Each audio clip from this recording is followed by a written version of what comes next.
Hola, ¿cómo están todos? La vez pasada estuvimos hablando acerca del espiritismo cristiano, del pentecostalismo o evangelismo, como algunos lo conocen, el carismatismo también.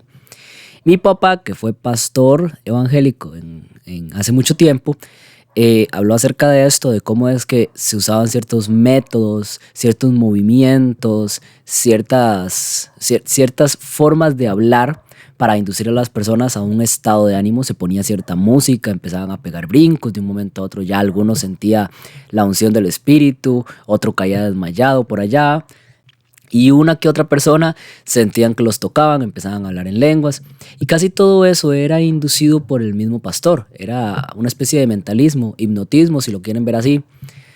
Pero, por otro lado, también hay mucho de real ahí. Sabemos que estamos rodeados de demonios, como hemos estado hablando acerca del espiritismo, que es el contacto con los demonios que fingen ser otras cosas, y esto no es exento. La música fuerte, el uso de ciertas bebidas o de ciertas circunstancias en la vida, y yo sé lo que ustedes me dirán, ellos no están consumiendo drogas. En el paganismo antiguo las personas consumían drogas, se ponían a bailar y de un momento a otro los espíritus entraban en ellos y empezaban a hablar, no sé, se pasaban la pipa de la paz, algo hacían, y entonces en ese momento recibían ese espíritu. Pero aquí no hay drogas de por medio, nada por el estilo. Pero es que la alimentación normal de las personas, cargada de todo el azúcar, cafeína, muchos de ellos todavía ingieren alcohol, tabaco, es el mismo detonante. Tienen las mismas circunstancias, entonces es el mismo detonante. Y cuando llegan con ese tipo de música, con una mentalidad abierta a ciertas circunstancias, entonces es probable que un demonio pueda utilizarlos. Pero ahora vamos a hablar acerca de el espiritismo en el catolicismo. Y yo sé lo que ustedes me van a decir. Parece como que el catolicismo no tiene espiritismo, porque nunca andan pegando brincos, nunca se ven manifestaciones así raras o cosas por el estilo. Pero de hecho sí se ven. En realidad el catolicismo tiene de hecho de las más fuertes señales o manifestaciones espiritistas, y ya van a verlo. Pero primero quiero que ustedes vean el siguiente video o los siguientes dos videos. Este tipo de yoga, llamada la meditación dinámica, es una combinación de la nueva era que mezcla el hinduismo y la psicoterapia. Este ejercicio incluye la respiración y la hiperventilación rigurosa. Está diseñado para despertar la fuerza de la serpiente llamada Kundalini, que los gurúes creen que se encuentra enrollada en la base de la espina dorsal.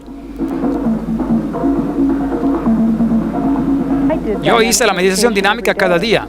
Nosotros también la llamamos meditación Kundalini. Comienza con una respiración catártica, y eso se hace para mover su energía de su cabeza y hacerla entrar en su cuerpo, y usted respira.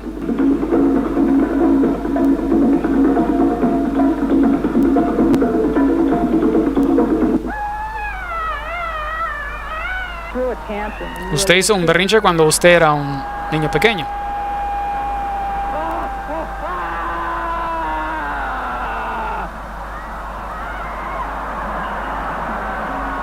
Ustedes pudieron notar que estas personas, que esta danza se llama danza Kurangili. Es un tipo de yoga. Las personas que practican yoga no saben ni qué están haciendo. Ellos simplemente lo hacen por moda, o porque se sienten muy relajados de esa forma, o porque un amigo les dijo. Pero en realidad esto es parte de un ritual espiritualista, más que nada del lado del hinduismo. Y tienen este tipo de baile en donde se dan esas manifestaciones. Ahora yo quiero que ustedes comparen este baile, el uso de los tambores, la música fuerte, el que ellos estén abiertos a ciertas manifestaciones. Quiero que ustedes lo comparen con el siguiente video.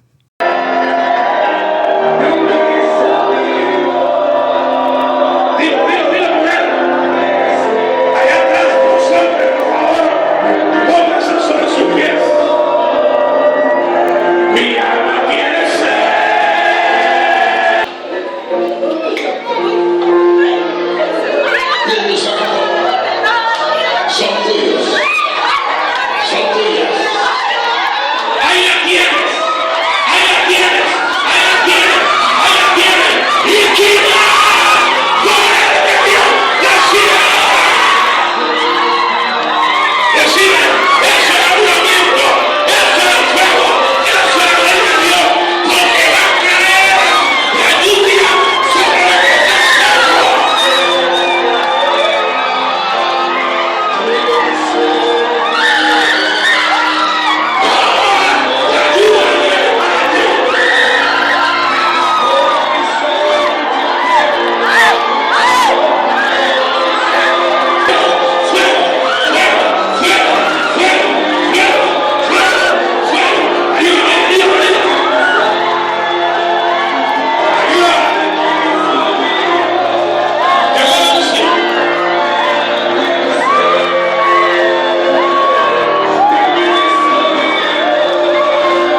Ustedes pudieron ver que es prácticamente lo mismo. O sea, se dan las mismas manifestaciones.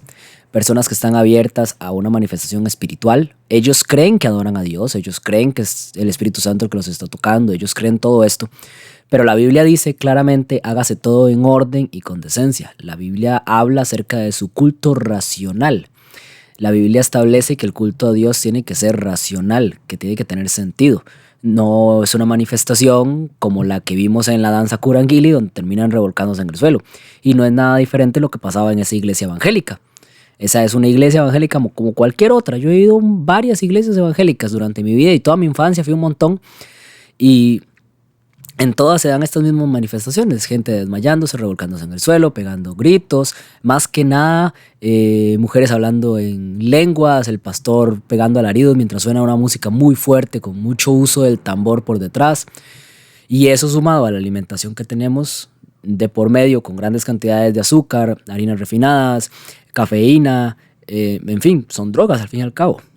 Todo eso sumado termina siendo una combinación perfecta para que pasen los mismos efectos que pasarían en un ritual pagano. Pero ahora vamos a hablar acerca del catolicismo. Y acerca del catolicismo quise ser, digamos que un poco más, digamos que cercano a mi nación. Esta que tengo aquí enfrente es la catedral, es la Basílica de Los Ángeles, donde está guardada la estatua de la Virgen María, una estatua especial que fue encontrada y es milagrosa y demás. Si la vemos por dentro, todas estas iglesias siempre son iguales, tienen esos grandes arcos, unas bóvedas enormes, muy majestuosos, se siente como un peso, un aura extraña cuando usted entra. Y es un aura que todas las iglesias, las grandes iglesias católicas, las grandes catedrales, todas ellas lo tienen. Cuando usted entra en una iglesia católica, usted siente reverencia, pero es una mala reverencia en realidad. Les voy a explicar a qué me refiero. Cuando usted entra en una iglesia católica, una persona como yo no soy católico, yo no debería de sentir reverencia porque no es mi religión. Es como entrar en una mezquita y sentir reverencia, o como entrar en un templo budista y que yo sintiera reverencia. Yo no reverencio la forma de culto de ellos, no es mi religión y por tanto no debería de rendirle culto. Pero aún así siento ese peso, esa carga extraña que hay cuando uno entra.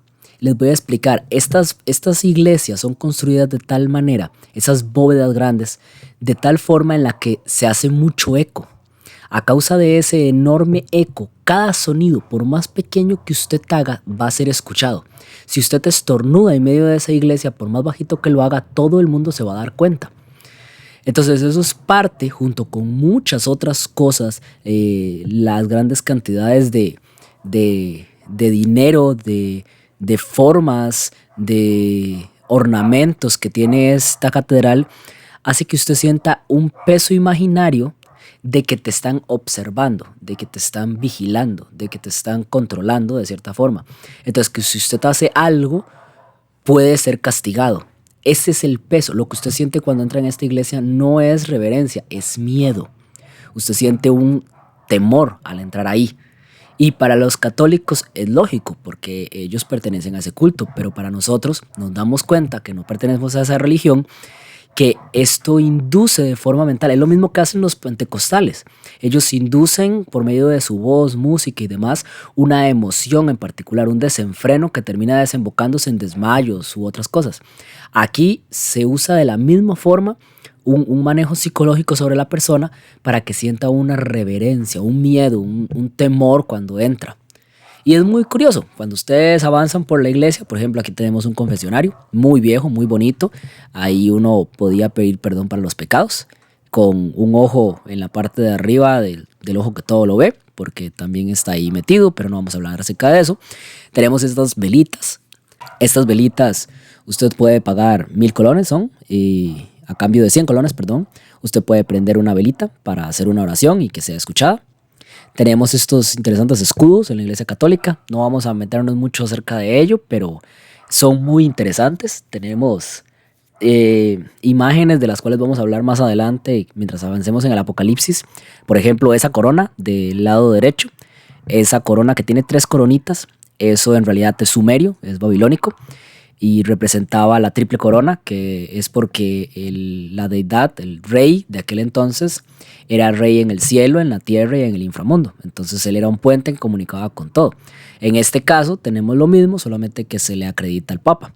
Tenemos la vara y el cayado del antiguo Egipto, tenemos las llaves, símbolos de Júpiter en la antigua Roma, los lazos, los listones, en fin, tenemos el símbolo del sol por detrás, muchos símbolos paganos, demasiados, y es porque la Iglesia Católica combinó muchas cosas.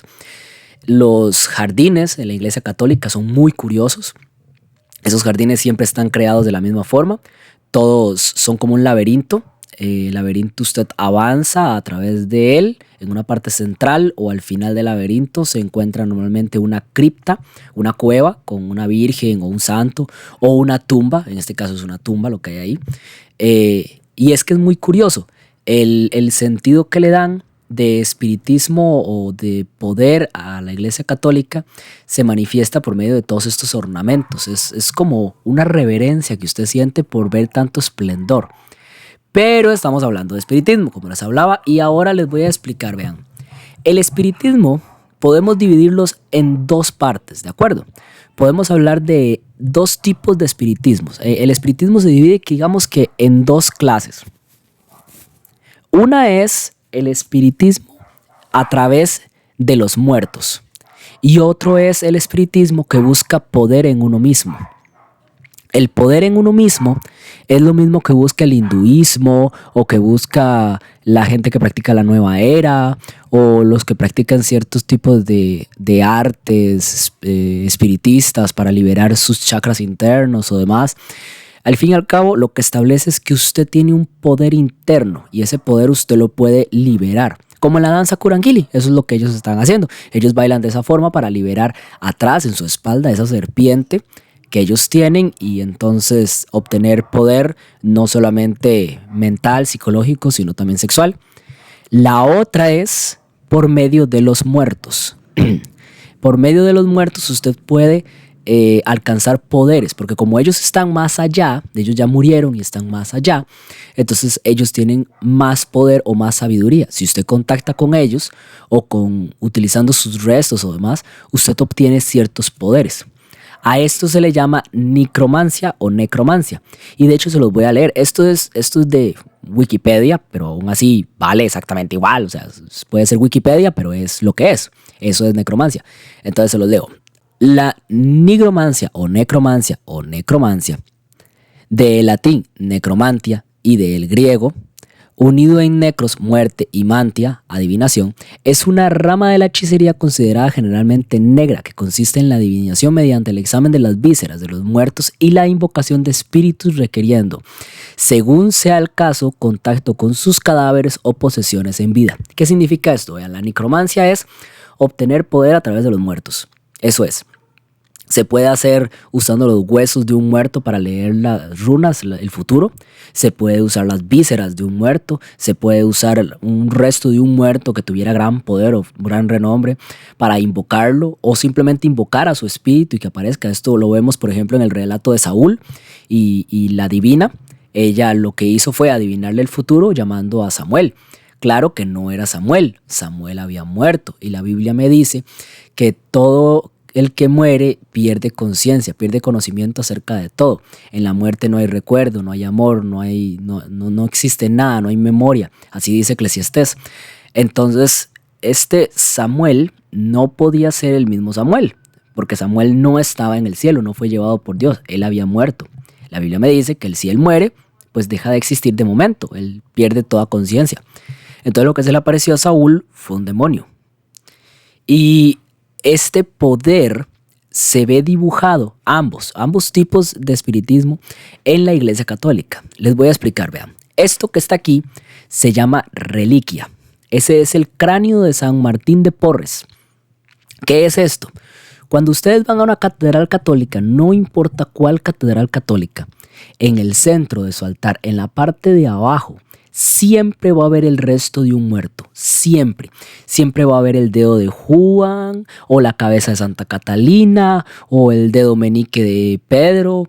Siempre va a haber restos de cadáveres de algún tipo. Siempre van a haber catacumbas llenas de cadáveres en la parte baja, ¿Por qué?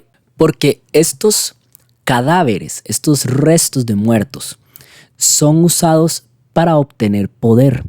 Por ponerles un ejemplo, digamos que usted es un padre, un cura católico y quiere sacar un demonio. ¿Cuál es la forma más simple?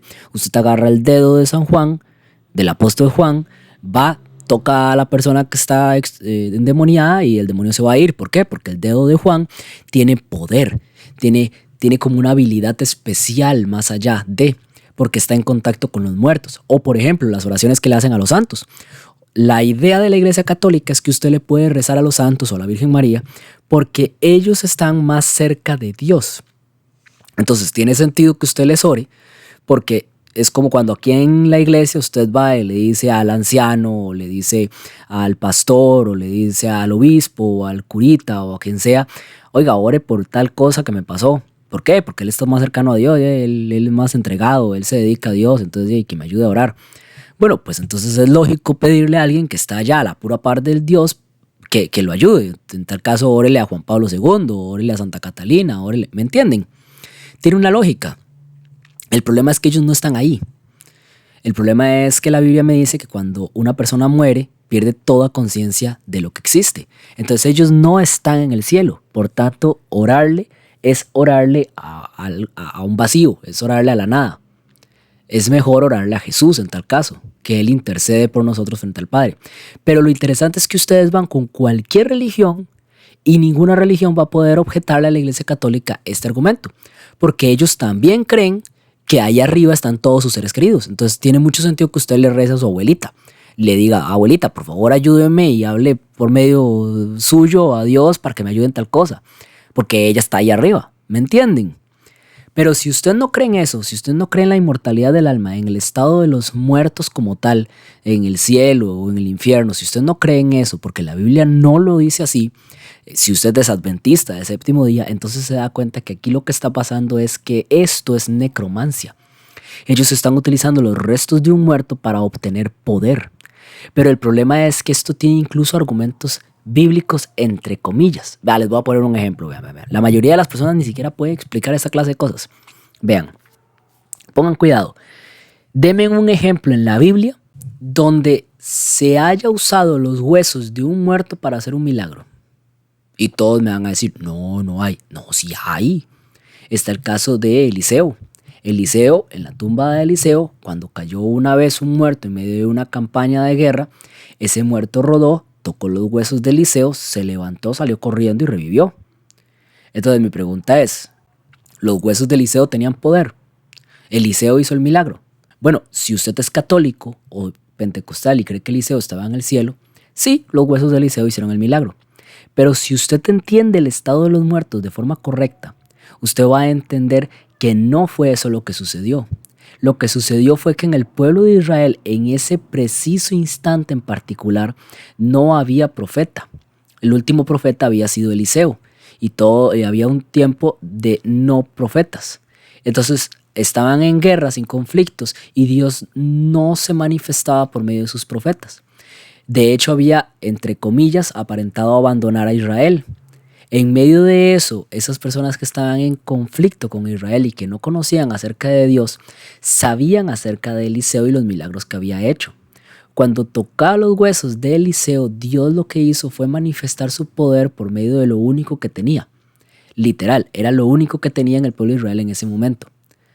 Pero si hubiese habido un profeta, si hubiese habido una persona en todo Israel que fuera pura o que estuviera bien con Dios o en buen contacto, algo por el estilo, Dios no habría tenido que usar ese recurso. Así es como trabaja Dios. Pero no es que los huesos en sí tienen poder, simplemente es que Dios quería demostrar que Él hacía los milagros. No es que el hueso en sí mismo tenga poder porque Eliseo no está en el cielo, no le está orando a Dios y no le está diciendo por favor ayuda a tal. Él no está ahí arriba. Y sus huesos son exactamente igual que cualquier otros huesos del planeta Tierra. Todos son exactamente iguales, porque el que hizo el milagro fue Dios, no los huesos. Los huesos no dan poder, eso es necromancia. Bueno, continuemos. Otra manifestación que vimos o que podemos ver en la Iglesia Católica, ya vimos que ellos practican la necromancia. O sea, el que lo quiera negar, que lo niegue, pero al fin y al cabo eso es necromancia, es exactamente lo mismo. Predicen el futuro, tienen poderes y habilidades por medio de los huesos de un muerto. Eso es necromancia, punto y llano. Pero habíamos dicho que también el espiritismo buscaba poder interno o poder en cosas sobrenaturales, manifestaciones fuera de lo normal, como el Maitreya que yo les presenté hace mucho tiempo. Pues la Iglesia Católica también tiene algo parecido. En la región de Fátima, en Portugal, a 3 niños se les apareció o se les hizo una manifestación de las más grandes que ha habido en la historia de la humanidad. La cosa estuvo así, vean. En medio de un tumulto de gente enorme, porque no solo fueron 3 niños, no, fue una cantidad obscena. O sea, vean las fotos. Todas esas personas que están ahí, estamos hablando de cientos de personas. Todas ellas volvieron a ver hacia el cielo y desde el cielo el sol parecía como que se estaba moviendo en círculos alrededor del cielo hasta que se hizo cada vez más grande y más grande y más grande. Quemó y secó toda la tierra alrededor de donde ellos estaban y se apareció frente a ellos literal la Virgen María.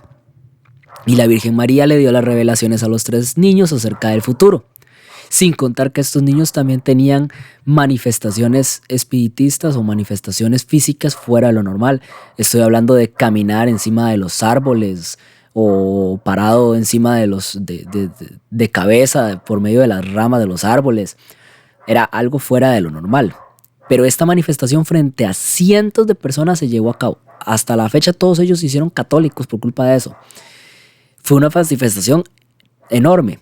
Pero ahora yo les hago la pregunta, ¿esa fue la Virgen María? La respuesta es no, la Virgen María se murió. No hay un reporte bíblico que diga que Dios se la llevó al cielo.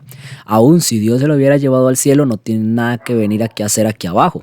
Y si viniera a hacer algo aquí abajo, no vendría a decir nada acerca de la Iglesia Católica, porque la Iglesia Católica no va o no sigue lo que dice la Biblia. Entonces, este ser que apareció ahí no era la Virgen María. Era un espíritu, si lo quieren ver así, un demonio. O sea, yo lo digo como es. Si no es de Dios, pues entonces es del otro lado. Si hubiera sido de Dios, no se habría aparecido frente a la Iglesia Católica ni hubiera dado los mensajes que dio sobre la Iglesia Católica. Porque, repito, la Iglesia Católica no sigue el testimonio bíblico. Entonces, lo que se apareció ahí fue un demonio. Entonces tenemos manifestaciones muy fuertes en la Iglesia Católica, enormes, bestiales. Y la última manifestación que les quiero mostrar es esta. Vean, esto se llama estigmatizados. Los estigmatizados en la Iglesia Católica son algo, y este video es un poco fuerte. Entonces, el que no lo quiera ver puede cerrar los ojitos muy fuerte o adelantar el video. Pero estas manifestaciones de los estigmatizados son muy crudas. Vean, primero vean el video y luego vamos a hablar. La pasión que sufría y que vivía la Madre María Luisa los viernes de Dolores en los últimos 5 años, y puedo decir simplemente que son imágenes que no olvidaré jamás y que bueno, realmente de alguna manera cambiaron mi vida. En esa película muda de 20 minutos ves esos gestos de sufrimiento que esta mujer está teniendo, como mana sangre tanto de su cabeza como de sus manos. La aparición de estigmas está bastante bien documentado y aunque pueda resultar sorprendente para aquellas personas que no creen en ello, pues sí que existen. Pueden ser, aunque pueda parecer mentira, autoinducidos y en un momento determinado, en personas con un control muy particular sobre su propio cuerpo, pueden aparecer heridas que se asemejen o que sean interpretados como estigmas. Se veían los estigmas, tanto en los pies como en la mano. A mí me llamó muchísimo la atención el poder observar la llaga del costado, una llaga que no se cerró en ningún caso a lo largo de los últimos años. Hay otra imagen que también me impresionó muchísimo y es el hecho de que en un momento dado la Madre María Luisa, hablando con el ángel de la guarda, le pide por favor que le ayude a incorporarse, y en ese momento se ve la imagen como la Madre María Luisa se levanta formando un ángulo de 45 grados y en esta posición está unos 10 minutos sin que nadie la sujete. Recordemos que ella era paralítica, que ya le costaba muchísimo levantarse de la cama, pero en un momento dado de esa filmación, ella, como si unas manos invisibles la estuvieran levantando, se levanta de ese lecho en el que está sufriendo la pasión y muerte de Jesucristo, sin mostrar ningún tipo de sufrimiento ni de esfuerzo. Ella decía que era su ángel de la guarda, el que la ayudaba a levantarse. Lo que ustedes vieron así, ahí fue a una de las estigmatizadas, de hecho, la última estigmatizada que ha aparecido, y se hizo incluso videos. Ustedes pudieron notar de su frente, de sus manos, cómo aparecían las llagas o cómo estaba marcada por las heridas de Cristo, porque eso es lo que le pasa a los estigmatizados. Ellos sufren los dolores de Cristo en la cruz. Cómo es que cuando ella pidió que la levantaran, ese ángel guardián que ella llama, que tal vez sí era un ángel, pero no creo que haya sido uno guardián, la toma y la levanta de una forma sobrenatural. Parece como la película El Exorcista, palabra. Y yo les voy a hacer una pregunta. Vean, yo quiero que ustedes piensen de forma lógica y me respondan según la Biblia. Jesús pasó los sufrimientos que sufrió para que los hijos de los que lo siguieran no tuvieran que pasar por eso, no tuvieran que sufrir a causa del pecado la muerte. Entonces, ¿qué lógica tendría que una persona, un ser humano pecador como cualquier otro, tenga que pasar por los sufrimientos de Jesús si él ya los vivió? O sea, es como que yo le pague a usted la multa y luego usted vaya y yo le ordene ir a pagar también la multa. No tendría ningún sentido. Y estas personas no existe una persona que sea libre de pecado sencillamente porque la Biblia así lo dice. La Biblia dice que todos fuimos acreedores de pecado, todos pecamos, toda la humanidad, la Virgen María, todos, Juan Pablo II, yo, ustedes, todos pecamos. Por tanto, todos fuimos destituidos de la gracia. Así dice la Biblia. Entonces, ¿cómo es que una persona que también es pecadora va a padecer los sufrimientos de Jesús que sirven para limpiar el pecado? ¿Me entienden? ¿Para qué Jesús necesitaría eso? ¿Para qué Jesús necesitaría provocarle dolores enormes a esta persona? Estoy hablando de que esta muchacha y todos los estigmatizados que han habido padecen grandes horrores. O sea, vean, les voy a leer esta cita. Dice: la vida de los estigmatizados, dice el Dr. Imbert, es una larga cadena de dolores que nace de la divina enfermedad de los estigmas y que solo concluyen con la muerte. Estas personas sufren toda la vida. O sea, esta señora pasaba en la cama sufriendo dolor toda la vida y solamente tenía un descanso cuando tenía que recibir la hostia. En ese momento sus dolores paraban, ella se levantaba, iba, comía la hostia, se confesaba, regresaba a la cama y volvía a tener todos los dolores hasta el día de su muerte. Perdón, eso a mí me suena exactamente igual que los endemoniados que aparecen en los relatos de Jesús. Es exactamente igual. Jesús no está buscando el sufrimiento humano. Más allá de eso, Jesús lo que quiere es todo lo contrario. Entonces, ¿qué sentido tendría obligar a una persona a padecer estos dolores? Pero de que era algo sobrenatural, era algo sobrenatural. Estamos hablando de que la sangre le borbollaba, estamos hablando de que las heridas se le abrían. Hay veces en las que las heridas de estos estigmatizados huelen horrible y no se pueden curar con nada. Pasan meses enteros sin que se curen y aún así no se pudren hasta el punto de perder la mano, como pasaría normalmente. Pero estas personas simplemente están ahí con un olor terrible las heridas. Y hay veces en las que las heridas huelen dulces y riquísimas, parecen un perfume. Y están ahí sufriendo dolores horribles. Hay algunos que sudan aceite de oliva. Hay otros que les aparecen las llagas y la herida en el costado de Jesús. Hay personas que padecen dolores terribles. Todo esto no es bíblico, la Biblia no me lo establece, pero de que es una manifestación espiritista enorme, que da miedo, lo es. Entonces, con eso termino. No es que quiera asustarlos, no es que quiera difamar a la Iglesia Católica, ni mucho menos. No es mi afán hacerlo. Lo que yo quiero simplemente es presentarles el espiritismo. Lo que yo quiero es simplemente que las personas vean el espiritismo como es, el espiritismo pagano, el espiritismo cristiano y el espiritismo católico.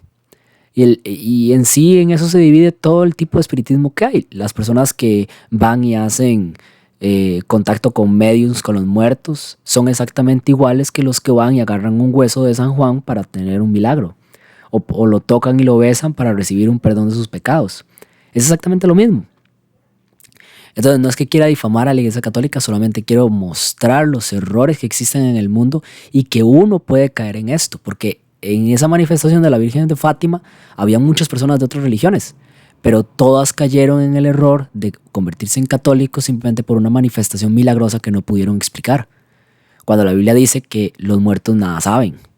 una persona que viera un estigmatizado o los poderes que revelaba una persona como el Padre Pío, por ejemplo, que hasta volaba. Hay una anécdota del Padre Pío que dice que unos soldados en aviones iban a bombardear esa zona y entonces cuando tiraron las bombas se vio a un tipo volando como Superman pero vestido de cura, agarrar las bombas, llevárselas a otro lado y hacerlas explotar.